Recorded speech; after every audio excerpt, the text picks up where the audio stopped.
Hi, I'm John Stevenson, and we're going to be looking at the topic of war versus pacifism in our continuing study of biblical ethics. Francis Assisi gives, and I don't, this is attributed to him, he gives a prayer, Lord, make me an instrument of your peace. Where there is hatred, let me so love. Where there is injury, pardon. Where there is doubt, faith. Where there is despair, hope. Where there is darkness, light. Where there is sadness, joy.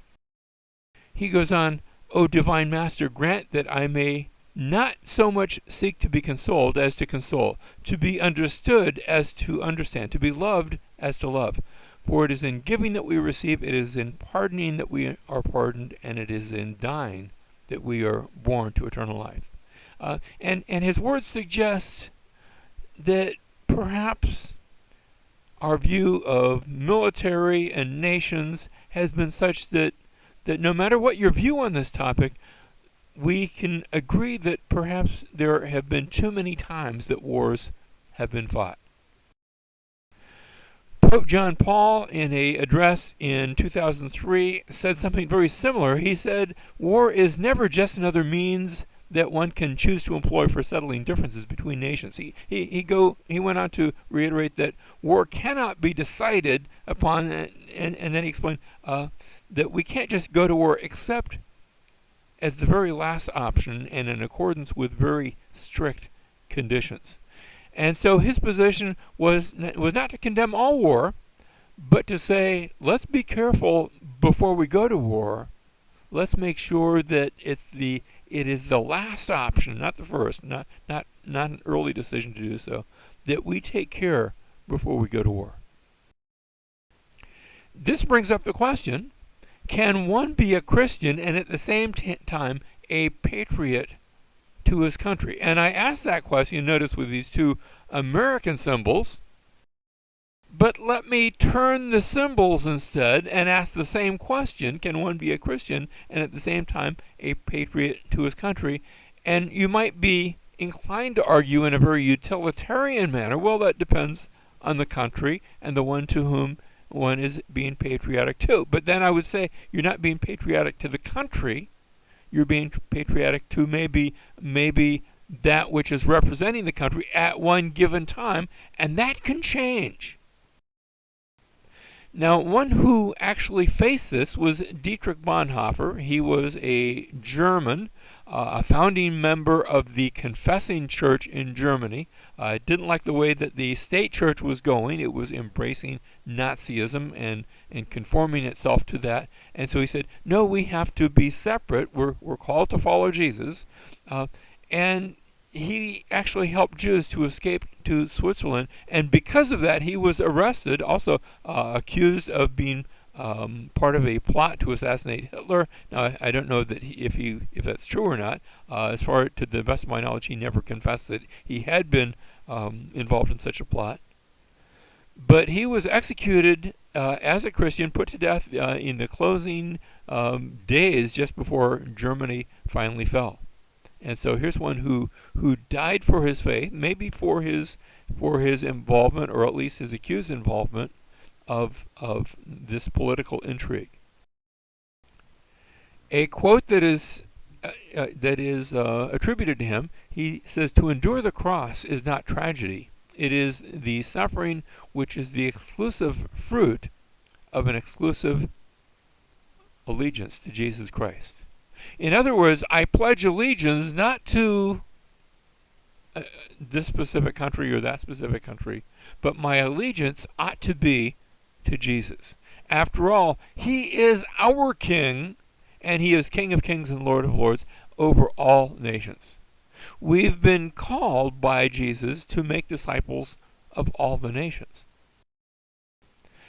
Now, in spite of that, Paul says in Romans chapter 13, and we cited this earlier on when we were looking at the question of capital punishment, but let's read it again. Chapter 13, verse 1, Paul says, "Every person is to be in subjection to the governing authorities, for there is no authority except from God, and those which exist are established by God. Therefore, whoever resists authority has opposed the ordinance of God, and they who have opposed will receive condemnation upon themselves." So he's saying, be careful that you against resisting authority.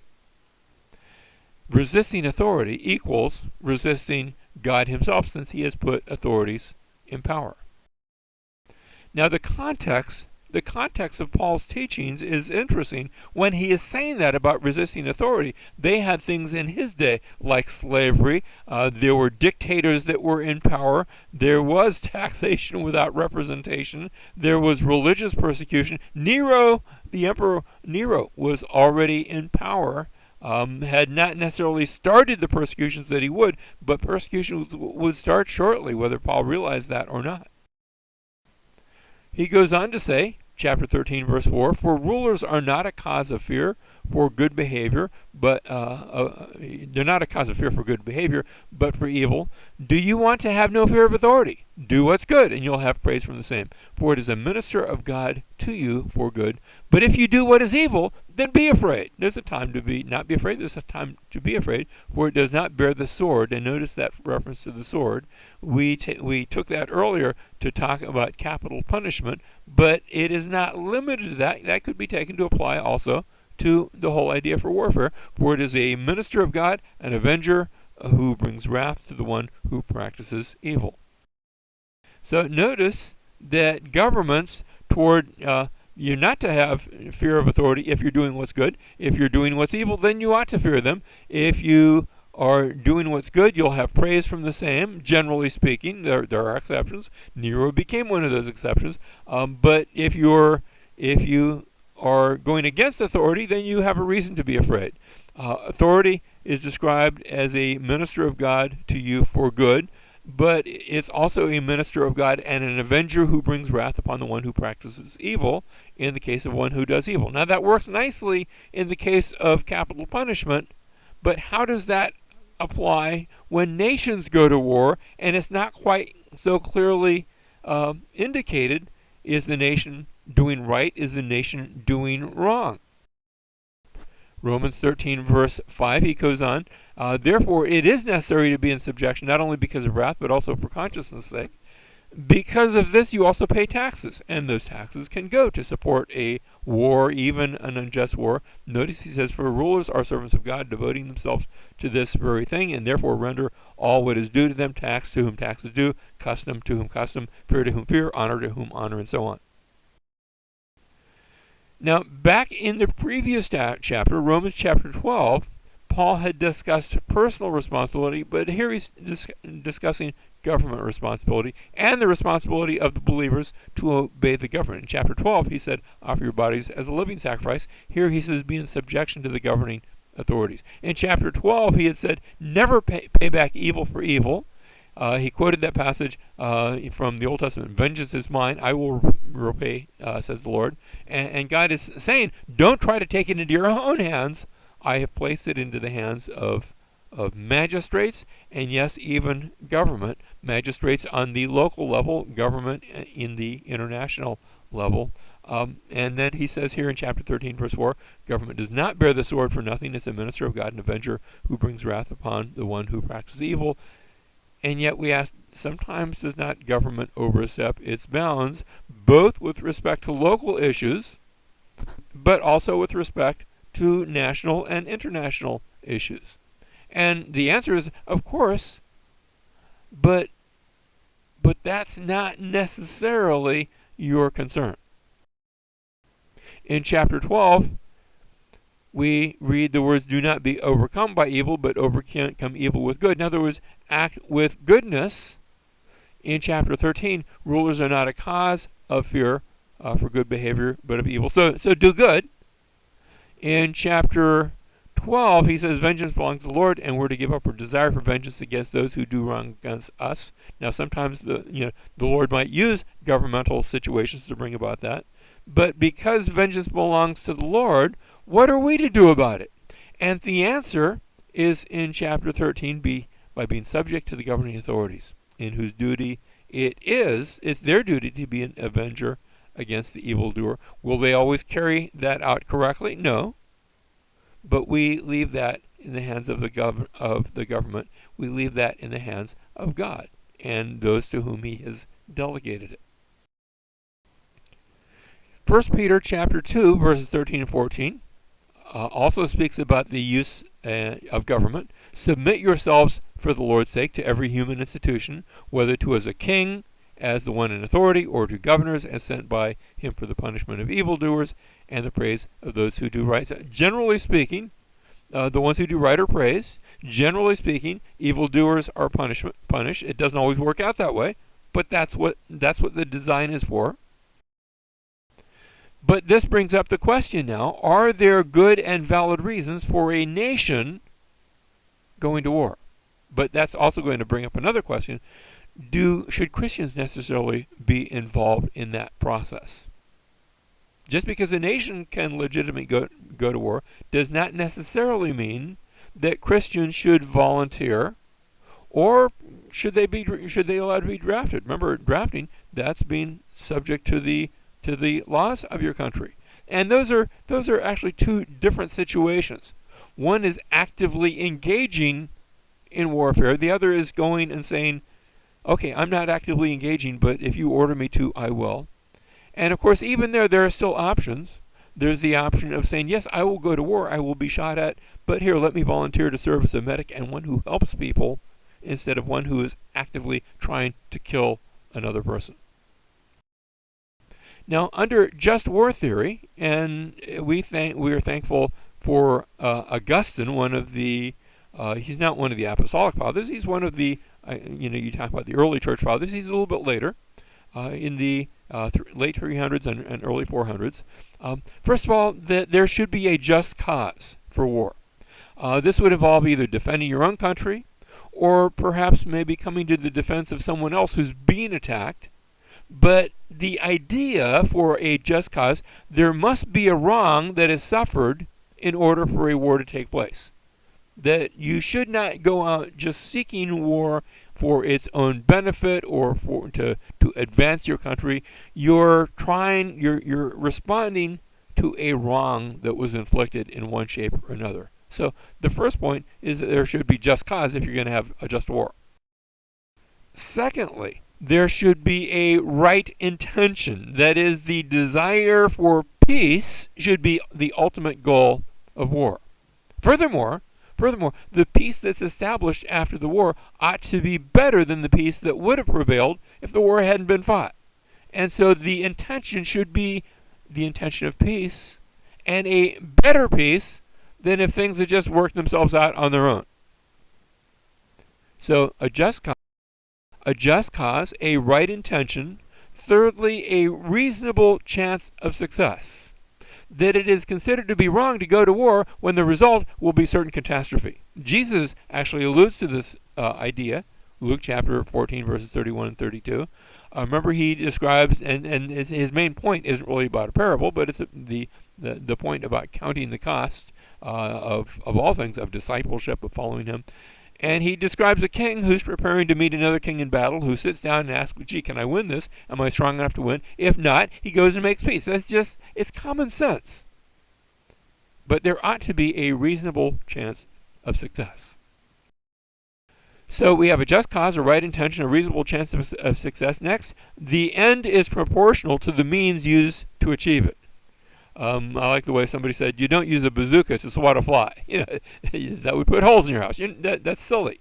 And so a proportionate means to achieve the end that is desired.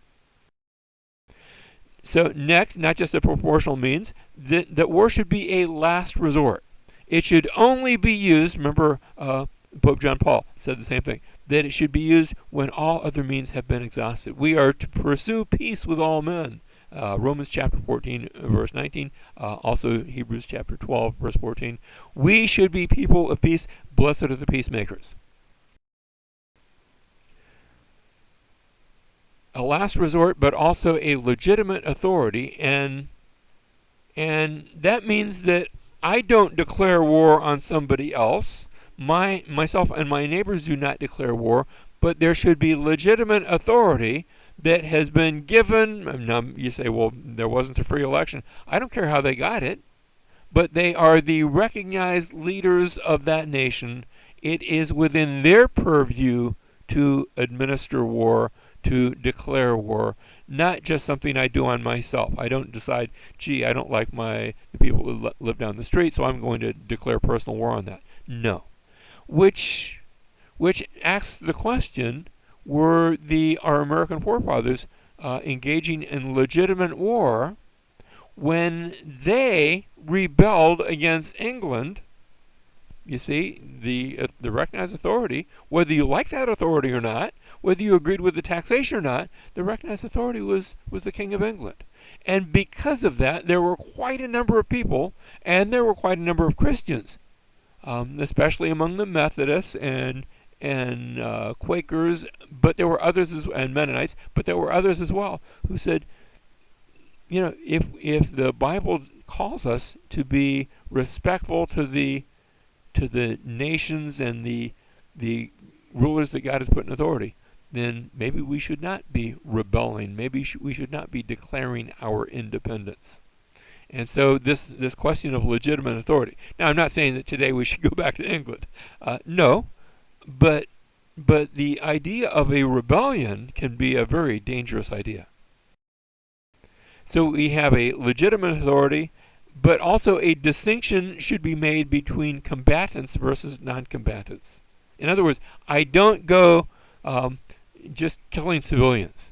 That they should not be targets. Now, they might be killed in the process, but that should not be my intention, and I should be careful not to target non-combatants. I should be careful not to target civilians. Do you remember during the maybe you're not old enough, but during the Vietnam War, there was a great to-do about the My Lai massacre, when a number of civilians were killed by American troops, and those American troops were taken and judged rather harshly, and that was appropriate because they had targeted civilians who were not combatants.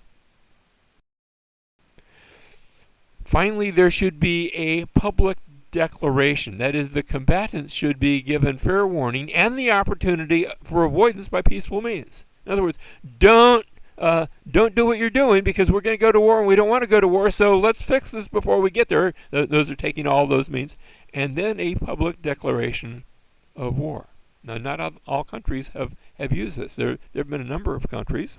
For example, our country was pulled into World War II after the Japanese did a bombing of Pearl Harbor. It seems to be that they had actually planned to declare war, but didn't get that announcement out in time, and so therefore it was a sneak attack, and that was considered not a just action on their part. The treatment of prisoners is an issue in just war. That combatants who have been captured are now rendered non-combatants, and so they should be treated as such. That doesn't mean you necessarily let them go, but it does mean that you don't just, in other words, their part in that war should be stopped, and now you treat them as prisoners of war, but you don't go out and continue to kill them. Now, it should be said with regard to Christians and our part in such activities, that we're told, Ephesians chapter 6, verse 12, that our struggle, you see, we're involved in a war, a spiritual war. But our struggle is not against flesh and blood, but against the rulers, against the powers, against the world forces of this darkness, against the spiritual forces of wickedness in heavenly places.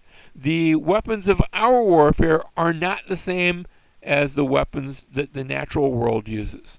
Our weapons of warfare are things like prayer and the Word of God and speaking truth. And it's a different kind of warfare, and Jesus showed us how we are to exercise that warfare. Remember, he went to the cross, and he gave his life. And we are called to be willing to give our lives for the sake of our spiritual warfare. For we are on a mission to bring the world and make disciples throughout the world. It is a mission of warfare as we preach the good news of the gospel of a king who has conquered death for all time.